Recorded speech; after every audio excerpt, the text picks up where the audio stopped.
ఈ కథ మొదలైంది 1971లో. ఇందిరాగాంధీ ఎమర్జెన్సీ విధించడానికి సరిగ్గా 4 సంవత్సరాల ముందు. రానున్న జనరల్ ఎలక్షన్స్కి అన్ని నేషనల్ పార్టీస్ క్యాంపెయినింగ్లో బిజీ ఉన్నాయి. ఆ టైంలో ఇందిరాగాంధీ గరీబీ హటావో అనే నినాదాన్ని కాంగ్రెస్ ఎలక్షన్ స్ట్రాటజీలో భాగంగా జనంలోకి బాగా తీసుకుపోయింది. పేదరికం అనే కలుపు మొక్కని ఇండియాలో పీకేసి రిచ్ అండ్ పూర్కి మధ్య డిఫరెన్సెస్ తగ్గిస్తానని చెప్పింది. దేశంలోని పేద ప్రజలంతా ఫైనల్లీ వాళ్ళ బాధలు తీరబోతున్నాయని ఆశపడ్డారు. ఈ ఎలక్షన్స్లో కాంగ్రెస్ సునామీ సృష్టించింది. 518 లోక్సభ సీట్స్కి 352 సీట్స్ గెలుచుకుంది. పవర్లోకి వచ్చిన వెంటనే పాకిస్తాన్తో జరిగిన బంగ్లాదేశ్ లిబరేషన్ వార్ని ఇండియా వన్ సైడ్ చేసి గెలిచింది. ఈ యుద్ధం ఇండియాలో ఇప్పుడు ఒక స్ట్రాంగ్ పొలిటికల్ లీడర్షిప్ ఉంది అని ప్రపంచ దేశాలకు ఒక సిగ్నల్ పంపించింది. ఈ సమయంలో ఇందిరాగాంధీని ప్రజలు మోడర్న్ డే కాళీమాతలా చూసేవాళ్ళు. ఇందిరాగాంధీ ఇమేజ్ అండ్ పవర్ శిఖర స్థాయిలో ఉంది. ఆవిడ మీద జనం ఎక్స్పెక్టేషన్స్ కూడా ఆ స్థాయిలోనే ఉండేవి. ఎలక్షన్స్కి ముందు ఇందిరాగాంధీ చేసిన ప్రామిసెస్ అలాంటివి. నిజానికి ఇందిరా కూడా ఈ ప్రామిసెస్ని నిలబెట్టుకోవడానికి బాగానే ట్రై చేసింది. అందులో భాగంగానే చాలా యాంటీ పవర్టీ స్కీమ్స్ తీసుకొచ్చింది. రైతులు పండించిన ఫుడ్ గ్రెయిన్స్కి సబ్సిడీ ఇచ్చింది. బ్యాంక్స్తో తక్కువ వడ్డీకే లోన్స్ కూడా ఇప్పించింది. ఇన్ఫ్యాక్ట్ అప్పుడున్న టాప్ 14 ప్రైవేట్ బ్యాంక్స్ని నేషనలైజ్ చేసింది. దానివల్ల స్మాల్ ఇండస్ట్రీస్కి, పూర్ ఫార్మర్స్కి ఈజీగా లోన్స్ వచ్చేవి. కానీ ఇవన్నీ పేపర్ మీద బాగున్న ఇంప్లిమెంటేషన్స్లో వెనకబడ్డాయి. జనం ఎక్స్పెక్టేషన్స్ వల్లేమో గరీబీ హటావోని ఒక ఫేక్ ప్రామిసెస్గా చూశారు. కానీ ఇందులో ఇందిరాగాంధీ తప్పేం పెద్దగా లేదు. మోస్ట్లీ తన బ్యాడ్ లక్ అనే చెప్పుకోవాలి. ఎందుకంటే అదే సమయంలో జరిగిన పాకిస్తాన్తో వార్ కోసం మెజారిటీ ఆఫ్ ఇండియన్ బడ్జెట్ని డిఫెన్స్కే పెట్టాల్సి వచ్చింది. ఇదే సమయంలో బంగ్లాదేశ్ లిబరేషన్ వార్ ఫలితంగా బంగ్లాదేశ్ నుండి 1 crore కంటే పైనే రెఫ్యూజీస్ ఇండియాకి వలసలు వచ్చారు. దీంతో ఇప్పుడు భారతదేశ జనాభా అమాంతంగా పెరిగిపోయింది. దీనివల్ల ఇండియాలో ఫుడ్ రిసోర్సెస్, ఫైనాన్సెస్ బాగా తగ్గాయి. బయట కంట్రీస్ నుండి భారీగా ఫుడ్ గ్రెయిన్స్ ఇంపోర్ట్ చేసుకోవాల్సిన పరిస్థితి వచ్చింది. 1972-73 మధ్య ఇండియాలో కరువు తాండవం ఆడింది. హవాలా, బ్లాక్ మార్కెటింగ్ వల్ల మార్కెట్లో ఆహార ధాన్యాల ప్రైజెస్ ఆకాశాన్ని అంటాయి. అక్టోబర్ 1973లో ఇంకొక షాక్ తగిలింది. అదే ఆయిల్ షాక్. ఆ టైంలో జరిగిన అరబ్-ఇజ్రాయెల్ వార్ వల్ల ఆయిల్ ప్రొడ్యూసింగ్ కంట్రీస్ అయిన Arab countries crude oil production బాగా తగ్గించాయి. దీనివల్ల ఇండియా ఇంపోర్ట్ బిల్ పెరిగిపోయింది. ఫలితంగా ఇండియాలో సోషియో ఎకనామిక్ సిచ్యువేషన్ చాలా వర్స్ట్ అయిపోయింది. జనం దగ్గర తినడానికి తిండి లేదు, సంపాదించడానికి ఎంప్లాయ్మెంట్ కూడా లేదు, కరప్షన్ కూడా బాగా పెరిగిపోయింది. ఈ సిచ్యువేషన్ని అపోజిషన్స్ బాగా యూజ్ చేసుకున్నాయి. ఇది ఒక పెద్ద పొలిటికల్ క్రైసిస్గా మార్చాయి. ఇందిరాగాంధీ ఇమేజ్ కూడా జనంలో మెల్లిగా నెగిటివ్ అవ్వడం స్టార్ట్ అయింది. 1972 నుండి 1974 వరకు దేశమంతటా స్ట్రైక్లు, బందులు జరిగాయి. 1974లో అయితే ఒక మేజర్ రైల్వే స్ట్రైక్ జరిగింది. 17 lakh వర్కర్స్ బెటర్ శాలరీస్ కోసం పనిచేయకుండా ప్రొటెస్ట్ చేశారు. ఈ రైల్వే స్ట్రైక్ సరిగ్గా 22 days మాత్రమే జరిగింది. Government defence of India act తీసుకొచ్చి ఈ స్ట్రైక్ని ఇల్లీగల్గా మార్చింది. వేల మంది వర్కర్స్ని జైల్లో పెట్టింది. కానీ దీని తర్వాత కూడా ఇండియాలో ఇండస్ట్రియల్ స్ట్రైక్స్ ఆగలేదు. వీటిని కంట్రోల్ చేయడానికి ఇందిరాగాంధీ పోలీస్, పారామిలిటరీ ఫోర్సెస్ ఇంకా ఆర్మీని యూజ్ చేసి ఈ బందుల్ని, స్ట్రైకుల్ని అణచివేసింది. దీంతో ఇందిరాగాంధీ పాపులారిటీ మెల్లిగా కిందకు పడుతూ పోయింది. కాంగ్రెస్ రూలింగ్ స్టేట్ అయిన గుజరాత్లో అయితే ఎమ్మెల్యేల ఇళ్ల మీద దాడులు జరిగాయి. వాళ్ళు రిజైన్ చేయాలని గొడవలు చేశారు. ఇన్ఫ్యాక్ట్ కొందరు ఎమ్మెల్యేలను అయితే జనం కొట్టారు కూడా. గుజరాత్లో ఒక ఎమ్మెల్యేనైతే బట్టలిప్పి నగ్నంగా ఒక విలేజ్ నుండి ఇంకొక విలేజ్కి నడిపించారు. ఇదంతా ఆపడానికి ఇందిరాగాంధీ ఫైనల్లీ వెనక్కి తగ్గి గుజరాత్ అసెంబ్లీని డిజాల్వ్ చేసింది. గుజరాత్ ఇచ్చిన ఇన్స్పిరేషన్తో 1974లో బీహార్లో కూడా similar kind of movement start అయింది. మిగతా స్టేట్స్తో పోలిస్తే బీహార్లో కరువు, కరప్షన్ ఎక్కువ. బీహార్లో మూవ్మెంట్ని స్టూడెంట్స్ మొదలెట్టారు. పబ్లిక్ ప్రాపర్టీని తగలెట్టడం, అసెంబ్లీని అటాక్ చేయడం లాంటి వైలెంట్ మెథడ్లో ఆందోళన చేశారు. ఈ మూవ్మెంట్లోకి ఫ్రీడమ్ ఫైటర్ లోక్ నాయక్ జయప్రకాష్ నారాయణ్ దిగాక అగ్నికి ఆజ్యం పోసినట్టు. ఈ మూవ్మెంట్ని జేపీ మూవ్మెంట్గా పిలిచేవాళ్ళు.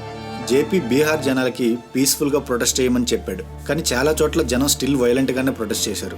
జేపీ ఈ మూవ్మెంట్ని కేవలం బీహార్కే పరిమితం అవ్వకుండా ఇండియా అంతటా స్ప్రెడ్ చేసి ఒక నేషనల్ మూవ్మెంట్లా ఫామ్ చేసి ఇందిరా గవర్నమెంట్ని కూలదోయాలని అనుకున్నాడు.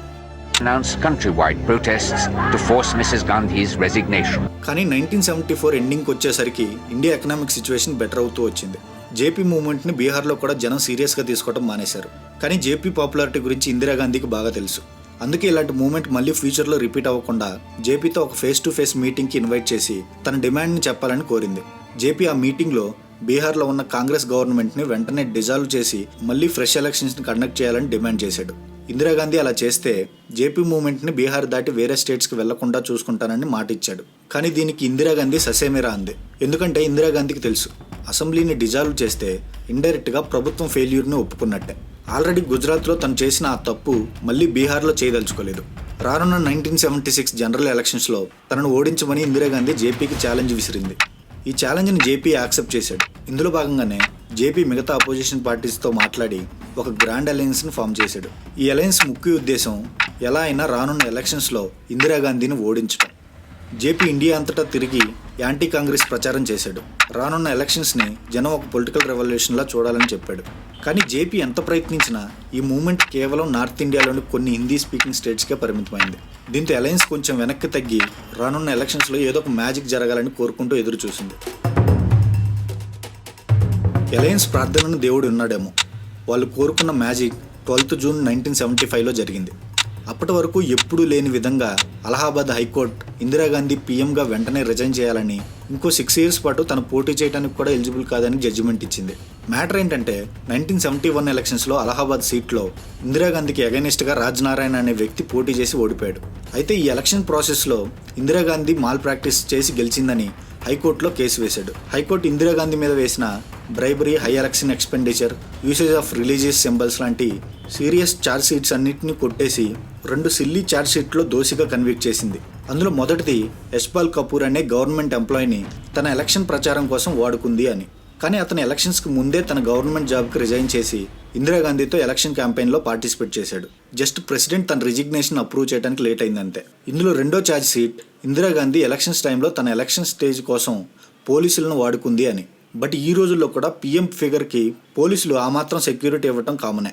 కానీ కోర్టు జడ్జిమెంట్ని రెస్పెక్ట్ చేస్తూ రిజిగ్నేషన్ చేయడానికి ఇందిరాగాంధీ రెడీ అయింది. కాంగ్రెస్లో ఉన్న కొంతమంది పెద్దలు ఇంకా తన కొడుకు సంజయ్ గాంధీ దీనికి ఒప్పుకోలేదు. హైకోర్టు కన్విక్ట్ చేసిన 2 ఛార్జ్ షీట్స్ చాలా మైనర్ అని సుప్రీంకోర్టులో అప్పీల్ చేస్తే వీటిని కొట్టిపారేస్తుందని ఇందిరాగాంధీని కన్విన్స్ చేశారు. దీంతో తను రిజిగ్నేషన్ చేసే ప్రసక్తే లేదని ఇందిరాగాంధీ పేపర్ స్టేట్మెంట్ ఇచ్చింది. ఆ తర్వాత అపోజిషన్ ఇదే కరెక్ట్ టైం అనుకున్నారేమో. ఇందిరాగాంధీ రిజిగ్నేషన్ కోసం 22 జూన్ 1975లో ఒక పెద్ద ర్యాలీ చేయడానికి ప్లాన్ చేశారు. అయితే ఇదే సమయంలో కాంగ్రెస్లో కూడా కొంతమంది లీడర్స్ ఇందిరాగాంధీకి అగైనెస్ట్గా మారారు. ఇందిరాగాంధీ వల్లే ఇప్పుడు కాంగ్రెస్కి బ్యాడ్ నేమ్ వస్తుందని వాళ్ళు నమ్మారు. 24 జూన్న సుప్రీంకోర్టు ఒక స్టే ఇచ్చింది. ఈ కేసులో ఫైనల్ జడ్జిమెంట్ వచ్చే వరకు ఇందిరాగాంధీ రిజైన్ చేయాల్సిన అవసరం లేదని, తను రానున్న ఎలక్షన్స్లో కూడా పోటీ చేయొచ్చని సుప్రీంకోర్టు తీర్పునిచ్చింది. సుప్రీంకోర్టు తీర్పు తర్వాత అపోజిషన్స్ వాళ్ళ మూవ్మెంట్ని ఇంకా ఇంటెన్సిఫై చేశాయి. 25 జూన్న ఢిల్లీలో ఒక పెద్ద ర్యాలీని చేశారు. ఇందులో నెక్స్ట్ 1 వీక్ పాటు సివిల్ డిజోబీడియన్స్ మూవ్మెంట్ జరుగుతుందని అనౌన్స్ చేశారు. ఈ ర్యాలీలోనే ఇందిరాగాంధీకి జేపీ ఒక అల్టిమేటం ఇచ్చాడు. వితిన్ 4 daysలో తన పీఎం పదవికి రాజీనామా చేయాలని జేపీ అల్టిమేటంలో చెప్పాడు. లేదంటే లాని బ్రేక్ చేసి రైల్వేస్ని, పబ్లిక్ ఆఫీసెస్ని అటాక్ చేసి ఇందిరాగాంధీ ఇంటిని కూడా లక్షల్లో చుట్టుముట్టాలని ప్లాన్ చేశారు. ఇలా చేయటం వలన పీఎం ఇంటి నుండి బయటికి ఎవరు రారు, అలానే బయట నుండి కూడా లోపలికి ఎవరు వెళ్లకుండా ఆపొచ్చని ప్లాన్ చేశారు. Opposition violent threats, Allahabad high court order, కాంగ్రెస్లో పెరుగుతున్న అసంతృప్తి, వీటన్నిటి వల్ల దేశంలో ఒక మిలిటెంట్ మూవ్మెంట్ వచ్చి ప్రభుత్వాన్ని అటాక్ చేసి కూలదోస్తారని ఇందిరాగాంధీ ప్రెడిక్ట్ చేసింది. వెంటనే మెరుపు వేగంతో అదే రోజున 25 జూన్ 1975న ఆర్టికల్ 350లో ఉన్న ఇంటర్నల్ ఎమర్జెన్సీని ఇంప్లిమెంట్ చేస్తున్నట్టు ఇందిరాగాంధీ దేశమంతటా ఒక రేడియో ప్రోగ్రాంలో అనౌన్స్ చేసింది. भाइयों और बहनों, राष्ट्रपति जी ने आपातकाल की घोषणा की है. इससे आतंकित होने का कोई कारण नहीं है.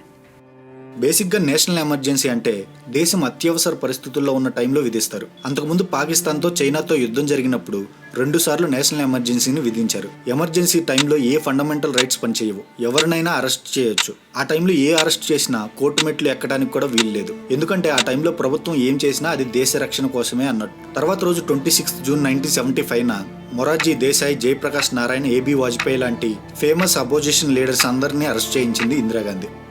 మూవ్మెంట్లో పార్టిసిపేట్ చేసిన చాలామంది మీడియా పర్సన్స్ని, టీచర్స్ని, యూనియన్ లీడర్స్, ఇంకా స్టూడెంట్ లీడర్స్ని కూడా అరెస్ట్ చేశారు. ఈ అరెస్ట్ అయిన స్టూడెంట్ లీడర్స్లో అరుణ్ జైట్లీ, లాలూ యాదవ్, నితీష్ కుమార్ కూడా ఉన్నారు. అలా ఇందిరాగాంధీ అపోజిషన్ మూవ్మెంట్ని ఉక్కుపాదంతో ఒకేసారి అణిచివేసింది.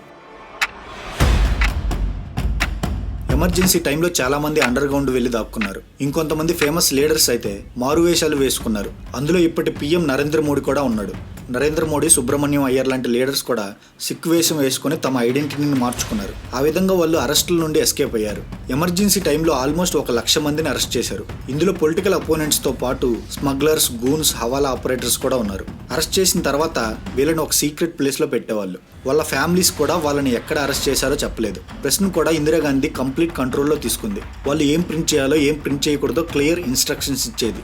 కాదని ఇందిరాగాంధీకి అగైనెస్ట్గా వార్తలు రాసిన మీడియాని బెదిరించి భయపెట్టేవాళ్ళు. ఇంకా వినకపోతే ఆ మీడియా సెన్సార్షిప్ రైట్ కూడా కట్ చేసేవాళ్ళు. ఎమర్జెన్సీ టైంలో పార్లమెంట్ అయితే ఒక రబ్బర్ స్టాంప్లా పనిచేసింది.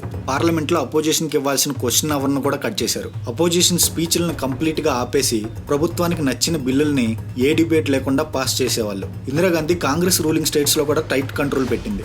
సో దట్ ప్రభుత్వానికి ఎవరు వ్యతిరేకంగా తయారవ్వకుండా చూసుకుంది. In case A Congress CM అయినా కొంచెం నోరు లేపినా వెంటనే సీఎంని మార్చేసేది. ఇక నాన్ కాంగ్రెస్ గవర్నమెంట్ ఉన్న తమిళనాడు, గుజరాత్లో అయితే ఏకంగా అసెంబ్లీని డిజాల్వ్ చేసి ప్రభుత్వాన్ని దించేసింది. జూలై 1975లో గవర్నమెంట్ ఒక కాన్స్టిట్యూషనల్ అమెండ్మెంట్ యాక్ట్ తీసుకొచ్చింది.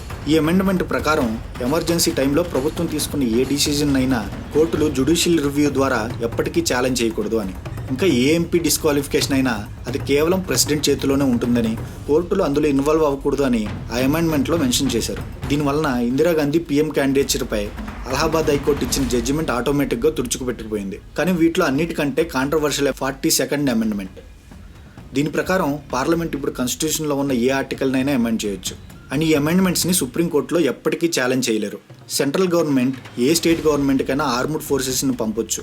దానికి ఆ స్టేట్ సీఎం పర్మిషన్ కూడా అక్కర్లేదు. ఈ అమెండ్మెంట్ ఇండియాలో డెమోక్రసీని చంపేస్తుంది అని ఆల్మోస్ట్ అందరు లీగల్ ఎక్స్పర్ట్స్ అభిప్రాయపడ్డారు. ఈ అమెండ్మెంట్స్ అన్నీ ఇండియన్ డెమోక్రసీ నుండి డిక్టేటర్షిప్లోకి తోస్తున్నారు అని అంతా భయపడ్డారు. కానీ సామాన్య జనం మాత్రం ఇందిరాగాంధీ విధించిన ఎమర్జెన్సీకి చాలా హ్యాపీగా ఫీల్ అయ్యారు. సర్ప్రైజింగ్గా ఉంది కదా. మ్యాటర్ ఏంటంటే ఎమర్జెన్సీ టైంలో ఏ గవర్నమెంట్ ఎంప్లాయీ సరిగ్గా పనిచేయకపోయినా వాళ్ళని జైల్లో వేసేవాళ్ళు. ఆ భయంతో దేశంలో ఉన్న ప్రతి గవర్నమెంట్ ఎంప్లాయీ టైంకి ఆఫీస్కి వచ్చి చాలా నిజాయితీగా వర్క్ చేసేవాళ్ళు. ట్రైన్స్ కూడా టైంకి వచ్చేవి. గవర్నమెంట్ హవాలా, బ్లాక్ మార్కెట్ నడిపించే వాళ్ళని జైల్లో వేసేది. దీంతో ఆ టైంలో కరప్షన్ ఆల్మోస్ట్ జీరో ఉండేది. ఈ ఇంప్రూవ్మెంట్స్ అన్నీ చూసి ఎమర్జెన్సీ ఉంటేనే మన కష్టాలన్నీ తీరిపోతాయని జనం ఎక్స్ట్రీమ్లీ హ్యాపీ అయ్యేవాళ్ళు. కానీ ఈ హ్యాపీనెస్ ఎంతో కాలం ఉండలేదు. ఏప్రిల్ 1976 టైంకి కాంగ్రెస్లో ఇందిరాగాంధీ కంటే కొడుకు సంజయ్ గాంధీనే ఒక ప్యారలల్ గవర్నమెంట్లో బిహేవ్ చేసేవాడు. ఆల్మోస్ట్ అన్ని కీ డిసిజన్స్ సంజయ్ గాంధీని దాటి వచ్చేవి కావు. ఎవరైనా కాంగ్రెస్ నాయకుడు సంజయ్ గాంధీ డిసిజన్ని ధిక్కరిస్తే అమ్మ ఇందిరాగాంధీ వాళ్ళని పార్టీ నుండి సస్పెండ్ కూడా చేసేది. ఇలాంటి టైంలోనే ఇండియాలో పెరుగుతున్న జనాభాని కంట్రోల్ చేయడానికి సంజయ్ గాంధీ ఒక కీలకమైన డిసిజన్ తీసుకున్నాడు. దాని పేరే స్టెరిలైజేషన్. బేసిక్గా స్టెరిలైజేషన్ అనేది ఒక బర్త్ కంట్రోల్ మెథడాలజీ. ఈ సర్జరీ చేయించుకున్న వ్యక్తికి ఫ్యూచర్లో ఇక పిల్లలు పుట్టరు. ఆ టైంలో ఒక్కొక్క ఫ్యామిలీ 10 మంది దాకా కూడా బిడ్డలను కనేవాళ్ళు.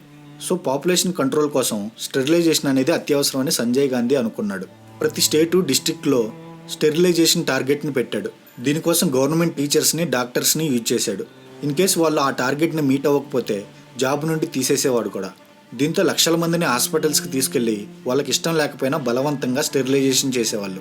హాస్పిటల్ కండిషన్స్ వర్స్ట్గా ఉండేవి. దీంతో చాలామంది పేషెంట్స్కి సైడ్ ఎఫెక్ట్స్ కూడా వచ్చేవి. ఆల్మోస్ట్ ఒక 1 crore మందికి స్టెరిలైజేషన్ చేశారు. జనంలో భయం పుట్టుకుంది. చాలామంది ఈ స్టెరిలైజేషన్ తప్పించుకోవడానికి ఇళ్లల్లో దాక్కునేవాళ్ళు. ఇప్పుడు మెజారిటీ ఆఫ్ ఇండియన్స్లో ఎమర్జెన్సీ మీద వ్యతిరేకత మెల్లిగా పెరిగిపోయింది. జనంలో పెరుగుతున్న అసంతృప్తిని చూసి స్వయంగా ఇందిరాగాంధీనే జనవరి 1977లో ఎమర్జెన్సీని ఎత్తేసింది. దీంతోపాటు సర్ప్రైజింగ్లీ పార్లమెంట్ను కూడా డిజాల్వ్ చేసి మార్చిలో ఫ్రెష్ ఎలక్షన్స్ కండక్ట్ చేయాలని డోర్స్ ఓపెన్ చేసింది. ఎమర్జెన్సీ ఎత్తివేయగానే అరెస్ట్ చేసిన అందరు అపోజిషన్ లీడర్స్ని రిలీజ్ చేశారు. బయటకు వచ్చిన అపోజిషన్ లీడర్స్ అంతా కలిసి వాళ్ళ ఇండివిడ్యువల్ పార్టీస్ని మెర్జ్ చేసి ఒక సింగిల్ నేషనల్ పార్టీగా ఎస్టాబ్లిష్ చేశారు. ఆ పార్టీ పేరే జనతా పార్టీ. ఇప్పుడు మీరు చూస్తున్న బీజేపీ కూడా ఈ జనతా పార్టీలో నుండి పుట్టిన బై ప్రొడక్టే. మార్చ్ 1977లో జరిగిన ఎలక్షన్స్లో ఇందిరాగాంధీ కాంగ్రెస్ ఎప్పుడు లేని విధంగా ఘోరంగా ఓడిపోయింది. ఈ ఎలక్షన్ రిజల్ట్స్లో జనతా పార్టీకి 295 సీట్స్ వస్తే కాంగ్రెస్కి కేవలం 154 సీట్స్ మాత్రమే వచ్చాయి. పబ్లిక్ మ్యాండేట్ని గౌరవిస్తూ ఇందిరాగాంధీ రిజైన్ చేసింది. జనతా పార్టీ నుండి మొరార్జీ దేశాయ్ పీఎం అయ్యాడు. ఈ టోటల్ ఎమర్జెన్సీ ఎపిసోడ్లో మనకు అర్థమైంది ఏంటంటే ఆ టైంలో అటు జేపీ మూమెంట్ కానీ ఇటు ఇందిరాగాంధీ కానీ ఎవ్వరూ డెమోక్రసీని గౌరవించలేదు. ఇందిరాగాంధీని దించడానికి తన ఇంటిని చుట్టుముట్టాలని అన్డెమోక్రటిక్ వేలో జనం ఎంచుకున్న పీఎంని కిందకు దించాలి అనుకున్నారు. ఇటు ఇందిరాగాంధీ కూడా పేషెన్సీతో 7 months వెయిట్ చేస్తే 1976లోనే ఎలక్షన్స్ జరిగి ఆవిడ మళ్ళీ పీఎం కూడా అయ్యేది. కానీ ఎమర్జెన్సీని విధించి ప్రజల హక్కుల్ని కాలరాసింది. ఇండియాలో అన్నిటికంటే గొప్పది ప్రజల నిర్ణయం. ఎప్పుడైనా ప్రజలు చెప్పినట్టు నాయకులు ఆడితే అది ప్రజాస్వామ్యం అవుద్ది. అదే నాయకులు ఇష్టానుసారంగా ప్రజలు ఆడాలనుకుంటే అది డిక్టేటర్షిప్ అవుతుంది. ఈ వీడియోని ఇక్కడి వరకు చూసిన వాళ్ళకి చాలా చాలా థ్యాంక్స్. ఈ వీడియో నచ్చితే లైక్ చేయండి. ఇలాంటి మరిన్ని హిస్టారికల్ డాక్యుమెంటరీస్ కోసం ద ఫ్యాక్ట్ ఇంజనీర్ని సబ్స్క్రైబ్ చేసుకోండి.